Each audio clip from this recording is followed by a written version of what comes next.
Thanks for joining us in this edition of the Council Recap. Council met Monday, September 17th, 5:30 in the Council Chambers. Had a good meeting. We appreciate you joining us and learning a little bit about the City Council and the proceedings that took place.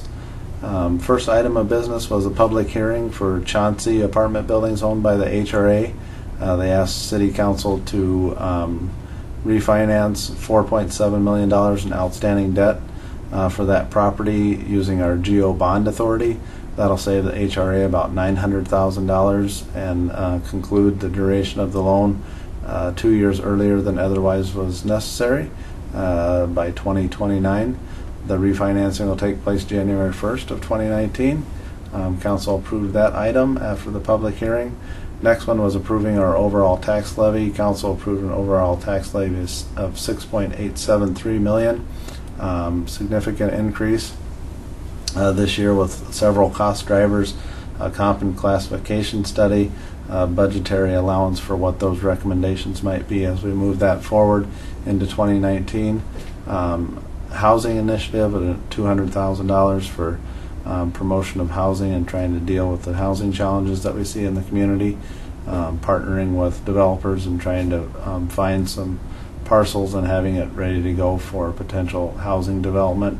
And then cost of living increases for personnel, $232,000 is budgeted for that regard.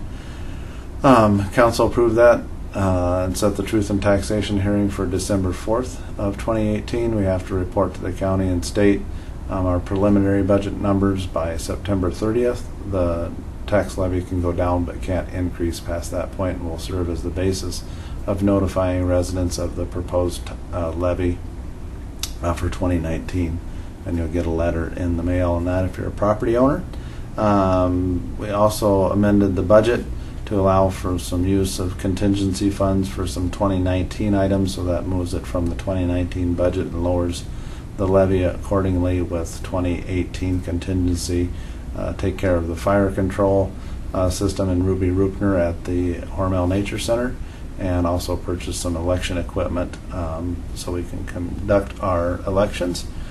Moved on, we talked about UTVs and allowing those on city streets. Those are utility task vehicles, otherwise called side-by-sides.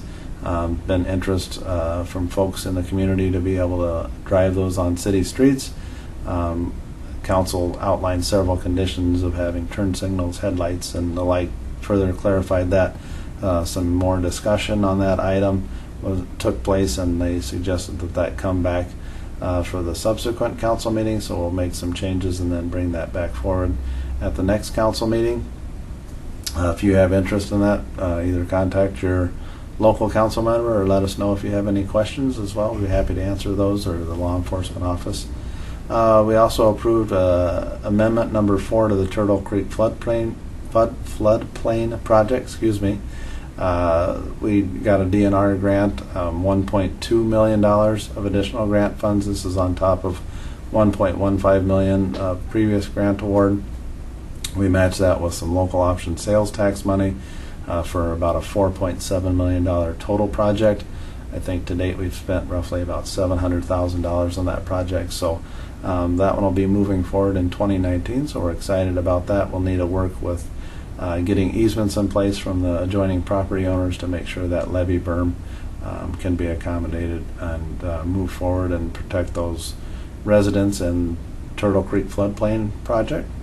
We also accepted a firefighter grant, AFG grant it's called, from the federal government. The project will go towards a fire alarm system at the fire department, actually. Kind of ironic, I guess, a little bit, but we need to update the fire alarm system to make that up to current standards. Repairing some of the units and that sort of things was essentially obsolete and outdated, so we needed to do that. The AFG grant was for $42,355. We'll match that with 10% of our local funds.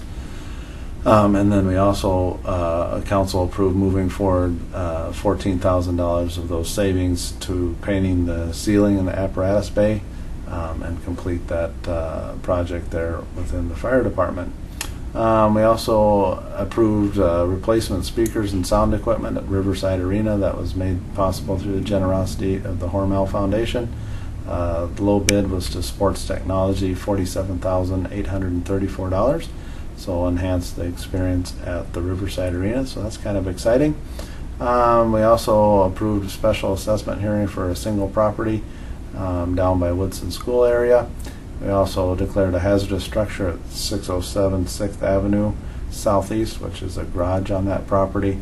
We had a few things from the Planning and Zoning Department, variance request, sign appeal, and then also another variance request due to a utility line. Council approved those in agreement with the Planning Commission. Otherwise, we had the usual junk and illegally stored vehicles that we declared for several properties, and then we also had a asbestos removal project, flood control area, 502 6th Avenue Southeast. Low bid went to Jim's Excavation for $8,000, and that concluded the City Council meeting. Again, we appreciate you taking the time to learn about your city government. Any questions, feel free to give me a call, 437-9941. Be happy to hear from you, and otherwise have a great day.